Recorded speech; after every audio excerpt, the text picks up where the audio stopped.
ჩვენ ძალიან ვცდილობთ რომ კომფორტი შევუქმნათ მაყურებელს ნებისმიერი სახის. ხანდახან არის ხოლმე რომ მაგალითად უკმაყოფილებას გამოხატავენ ხოლმე რომ აი მანქანა ვერ გააჩერეს ამ ტერიტორიაზე და მანდაც კი ვცდილობ ხოლმე რომ ეს კომფორტი შევუქმნა მიუხედავად იმისა რომ მაგალითად ჩემი ამოცანა არ არის და მე არ მაქვს არანაირი მანქანის გასაჩერებელი მაგალითად მაგრამ მაინც ვცდილობ რომ ეს კომფორტი შევქმნა არის ესეთი მომენტი ერთხელ მოხვდი ჰოკეის თამაშზე ვაშინგტონში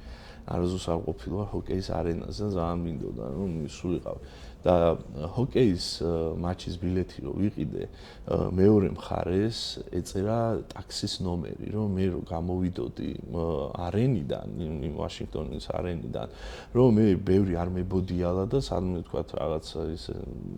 არ დავკარგულიყავი მარტივად რომ მეთქვა რომ მე აი კონკრეტულად ამერიკა იმ ტაქსის ნომერზე და მაგრამ ჯერჯერობით ეს არ მუშაობს ჩვენთან სიმართლე რო თქვა, იმიტომ რომ მაინც ტაქსის ბრძოლებმა მეტნაკლებად იციან ხოლმე, თქვა რა მეღონიზება როდის ვთავრდება და უფრო იმპროვიზირებულად ხდება ეს ყველაფერი. მაგრამ თუმცა უცხო ქალაქში ეს ძალიან დიდი კომფორტია, რომ თქვენ არ დაგჭირდეთ, თქვენ მარტივად რო გითხრათ არ დაიკარგოთ რა. ხო, თუმცა ჯერჯერობით არც ერთი ტაქსის კომპანია არ მოყვება ამ შემოთავაზებაზე. აი ესეთი ნიუანსები კიდე რამოდენიმე არის, რომელიც, დრო ჭირდება ალბათ ამასაც რა, რომ რაღაცაირად გადავლახოთ და რაღაცაირად სხვანაირად იმუშაოს ამ ყველაფერმა, მაგრამ მაინც ყველაფერი არის კომფორტზე აგებული. და ერთხელ მახსოვს მაგალითად აი ფესტივალი გქონდა და ირანული დასი იყო და მაგალითად ეს ექიმი დაჭირდა, რაღაც სტომატოლოგი დაჭირდა და მიუხედავად იმისა, რომ თქვათ ფესტივალი არ ფარავდა მის მკურნალობას, რადგან ჩვენი სტუმარი იყო, თან ქართველები ვართ, ვიზრუნეთ მასზე და ცხადია ძალიან ყვაყოფილი იყო თქვათ იმ სტომატოლოგიური მომსახურებითაც. ხანდახან არის ხოლმე მომენტი, რომ შეიძლება თქვენს კომპეტენციას სცევა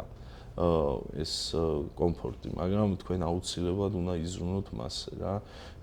იქიდან გამომდინარე, რომ გარდა იმისა, რომ უბრალოდ ადამიანები ვართ და საჭიროა, ამის გარდა საქმეს ესე ჭირდება, იმიტომ რომ ის თქვენი სტუმარია, თუ პარტნიორია, თუ ასე შემდეგ და ძალიან მნიშვნელოვანია, რომ ადამიანმა კომფორტულად იგრძნოს თქვენთან თავი და ადვილი იყოს თქვენთან ურთიერთობა. და არა ის რომ თქვა რაღაცა ნაჭუჭი ჩაიგდოთ და უბრალოდ თვითმარქვია მაგარი ბიჭი იყოთ.